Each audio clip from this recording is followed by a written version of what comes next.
بسم اللہ الرحمن الرحیم۔ دوستو، آج وہ مثال آپ کو دینے لگا ہوں جو ہمارے ملک پر صادق آتی ہے، جس میں ملک کا کوئی قصور نہیں، قوانین کا کوئی قصور نہیں، عمل درآمد کرنے والوں کا سب قصور ہے۔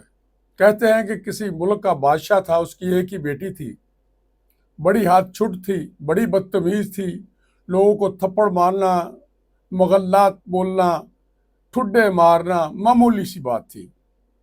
آہستہ آہستہ وہ جوان ہو گئی، بادشاہ کو فکر لگی اس کی شادی کی، تو اس نے تمام وزیروں کو دعوت دی کہ جو میری بیٹی سے شادی کرے گا اس کو آدھی سلطنت دوں گا۔ سب وزیروں نے کانوں کو ہاتھ لگایا، ایک بہانے دوسرے بہانے سے اپنی جان چھڑا لی۔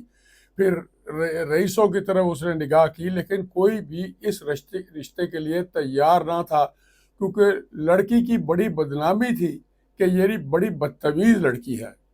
خیر، سارا ملک اس پر افسوس کر رہا تھا کہ ہماری شہزادی کی شادی کب ہوگی، کہ وہاں سے ایک مولانا کا گزر ہوا اور انہوں نے دیکھا بھی لوگوں کے چہرے لٹکے ہوئے ہیں۔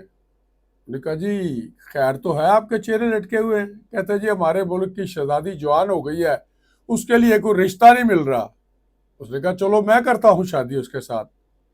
وہ پکڑ کے بادشاہ کے پاس لے گئے۔ بادشاہ نے اوپر نیچے سے اس کا حلیہ دیکھا تو اس نے کہا یہ کیا آ گیا ہے، لیکن پھر سوچا یہ ہاتھ میں آیا ہوا شکار جو ہے نکل ہی نہ جائے۔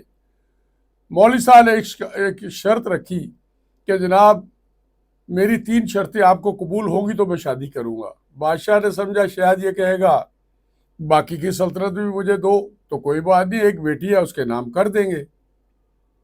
لیکن اس نے بڑی عجیب و غریب اور انوکھی شرائط رکھ دی۔ انہوں نے کہا آپ کی راجدھانی میں سب سے تیز تلوار جو ہے وہ مجھے دے دے۔ بادشاہ دل میں کہنے لگا یہ کیا ہے؟ پھر اس نے کہا مجھے ایک مرغا چاہیے، وہ بھی دے دیا گیا۔ کہنے لگا جی مجھے ایک گدھا چاہیے، ہنستے ہوئے اور غصے میں انہوں نے گدھا بھی دے دیا۔ کہنے لگا جی ایک ہاتھ چکی دے دے جس سے آٹا پیستے ہیں۔ چاروں چیزیں دے دی۔ پریشانی کے عالم میں بہرحال وہ کہہ رہے تھے کہ شکار ہاتھ سے نہ نکل جائے۔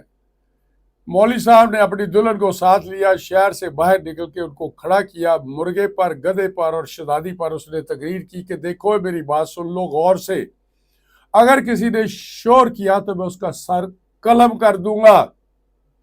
شہزادی بھی دل میں ہنسی کہ پاگل یہ مرغے اور یہ گدھے کو کیا کہہ رہا ہے۔ بہرحال چلتے گئے کو 2 4 10 15 میل جا کے مرغے کو جب تھکاوٹ ہوئی تو اس نے پرو کو پھڑپھڑایا اور اذان دے دی۔ اس نے کہا مرغے میں نے تمہیں کہا تھا شور نہیں مچانا، کھینچی تلوار اس کا سر اتارنے لگا۔ شہزادی نے کہا کیا کرنے لگے ہو؟ انہوں نے کہا جی میں اس کا سر قلم کرنے لگا ہوں۔ اس نے کہا کم از کم اس کو حلال کر لو، کھا لیں گے۔ اس نے کہا میں نے حلال کرنے کی بات نہیں کی تھی، سر قلم کرنے کی بات کی تھی۔ خیر ہو گیا، آگے گئے۔ کچھ میلوں کے بعد گدھا بھی تھک ہار کے اس نے بھی ڈیچو شروع کر دی۔ مولوی صاحب نے کہا میں نے تمہیں منع کیا تھا شور نہیں کرنا، یہ کیا کھینچی تلوار اس کا سر اتارنے لگا۔ شہزادی کہنے لگی کیا کرنے لگے ہو؟ کہنے لگے اس کا سر اتارنے لگا ہوں۔ اس نے کہا تو یہ چکی کون اٹھائے گا؟ اس نے کہا چکی تم اٹھاؤ گی۔ انہوں نے گدھے کو سر قلم کر دیا۔ شہزادی اتنی ڈر گئی تھی کہ اس نے سر پر چکی رکھی اور وہ ان کو اپنے ملک اور اپنے شہر میں لے جا کے انہوں نے کہا یہ حجرہ ہے جس میں رہتا ہوں، مجھے لوگ روٹی دے جاتے ہیں کیونکہ میں دین کی خدمت کرتا ہوں، آپ نے اپنی روٹی کا بندوبست لوگوں کے گھروں میں کام کر کے تو پھر کرنا ہے۔ شہزادی اتنی خوفزدہ تھی کہ اس نے کہا جی ٹھیک ہے۔ 2 4 سال کے بعد بادشاہ کو اپنی بیٹی کی یاد ستائی تو انہوں نے پتہ کیا کہ کس حال میں ہے میری بیٹی، تو پتہ چلا وہ تو جی کان میں ڈالنے پر رڑکتی نہیں ہے۔ اس نے بلایا مولوی صاحب اس کو کیا کیا ہے؟ اس نے کہا اپنی بیٹی سے پوچھو، میں نے نہ اس کو مارا ہے نہ دھمکایا ہے، ایک انگلی تک نہیں لگائی۔ پھر کیا کیا ہے؟ کیسے یہ ٹھیک ہو گئی ہے؟ انہوں نے کہا کہ آپ کے دربار میں وہ باتیں نہیں ہوتی، میں نے اس کو ایک بات سمجھا دی تھی کہ جو بات میں کروں گا اس پر میں عمل کروں گا۔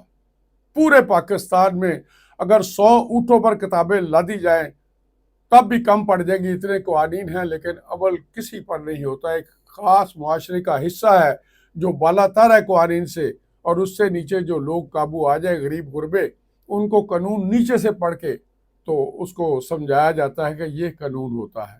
لہٰذا اس ملک کا ایک ہی مسئلہ ہے کہ جتنے قوانین ہیں کوئی بندہ کوئی ادارہ آنکھیں بند کر کے اگر ان پر عمل کر لے، صرف 1 سال میں ہم سب سیدھے ہو جائیں گے۔ یہی میرا سبق ہے کہ اللہ کرے کہ ہمارے حکمران جو ہے جو کہتے ہیں اس کو کر گزرے، کوئی مسئلہ نہیں رہے گا۔ شکریہ۔ پاکستان زندہ باد۔